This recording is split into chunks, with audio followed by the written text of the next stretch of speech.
Hey babe, welcome back to the Ariel show. Talking more today about the process of the work. I really hope you guys enjoyed hearing me ramble on about how much I hate it when people talk too much in last week's episode, and sort of diving in with the 4 questions of Byron Katie's The Work. If you didn't watch that episode, this one's not gonna make any sense to you, so stop this one right now, go watch that one, come back to this one. Did you do it? You good? You back? Okay, fantastic. Or if you just want a little refresher, I will refresh you real quick here. So my statement that I was bringing into question through the work was, when people talk, it drains me. And so I went through a series of 4 questions to inquire to see the truth of that statement and to see if it was something that I really needed to keep holding on to. When people talk, it drains me. And I kind of saw and shared with you at the end of the last episode, like, oh snap. It's kind of self-creating here. It's kind of cyclical here. It's kind of like when people are talking a lot and I'm sitting there in my own brain tormenting myself because they won't shut up. It's not really the fact that they're talking that's stressing me out and draining me. It's me making it a problem in my head that is draining me. Which is great news, you guys, because then there's a chance at freedom. Because then maybe I can figure out how to not feel that way. Then maybe I can be around people and never feel drained again. And not have to like measure it and worry and like, my gosh, it's in my head all the time. Like, okay, so like I was with people last night, I'm gonna be with them tomorrow. That means that night I gotta plan time for myself. Blah, blah, blah. It's just like not super practical for being a touring musician. You don't get alone time. So it would be wonderful if I could hack this belief. Okay, so I went through this 4 questions.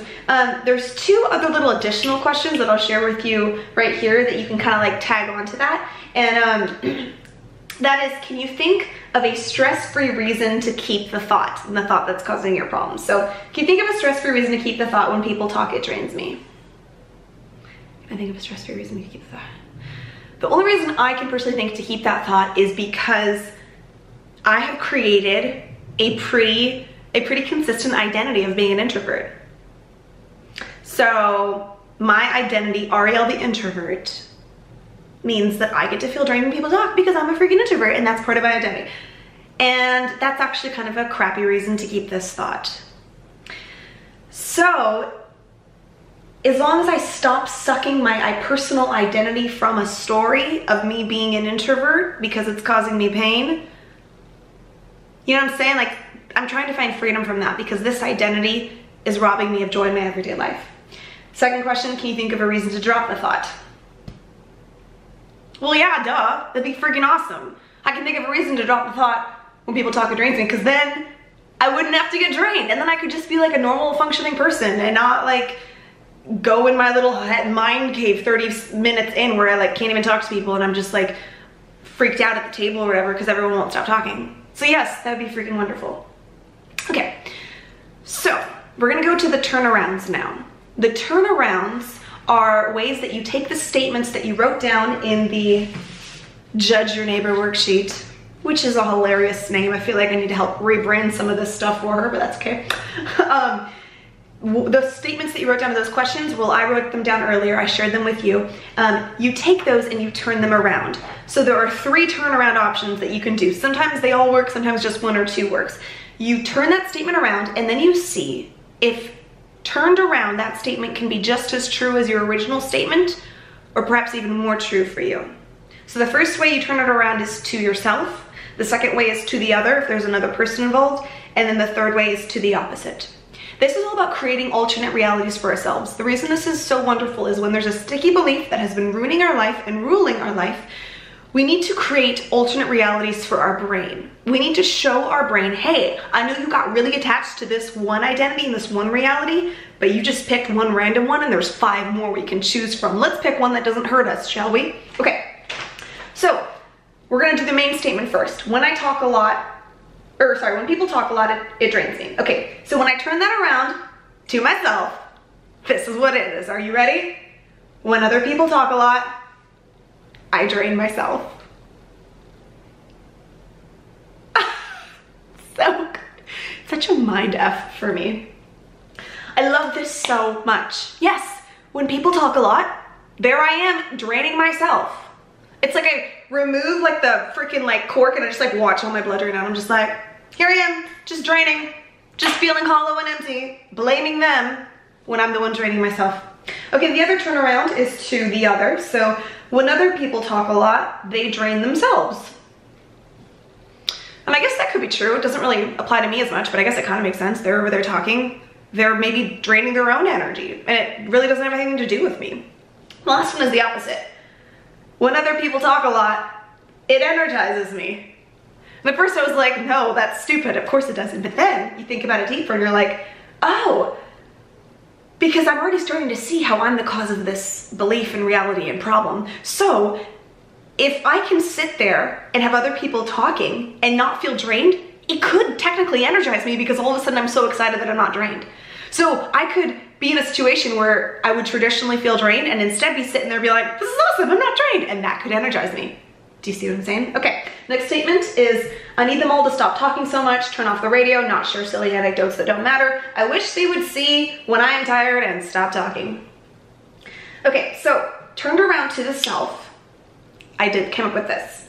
I need my thinking to stop talking to me so much about how drained I'm getting. I need to not catastrophize things that don't matter, like people talking. I need to see when I am tired and stop my mental chatter on the situation. Yes, that's so cool. Oh, okay, next statement. This is my advice to others, as in the worksheet. Please be more sensitive to people around you and realize that you are the only one being annoying here. Stop trying to find your identity in talking. Stop stealing my energy in order for you to feel more energized. Okay, turned around to the self. I need to be more sensitive and realize that I'm the only one being annoyed here, and I'm creating it for myself. I need to stop trying to find my identity in being an introvert.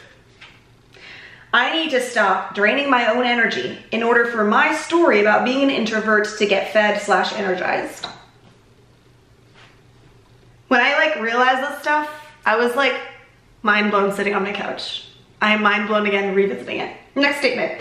I need these people to respect introverts more. I need them to see that there's a limit and have a standard for what they talk about and not repeat themselves or say irrelevant things.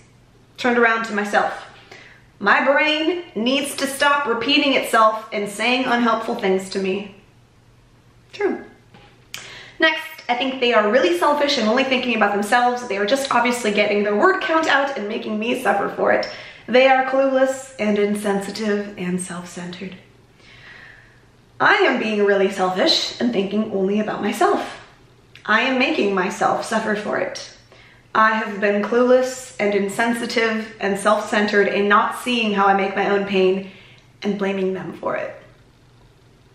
Oh snap. This is some crazy personal responsibility.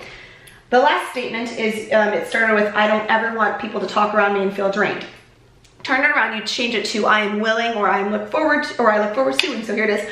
I am willing to have people talk a lot around me. I look forward to people talking on and on so I can feel how great it is to not get drained.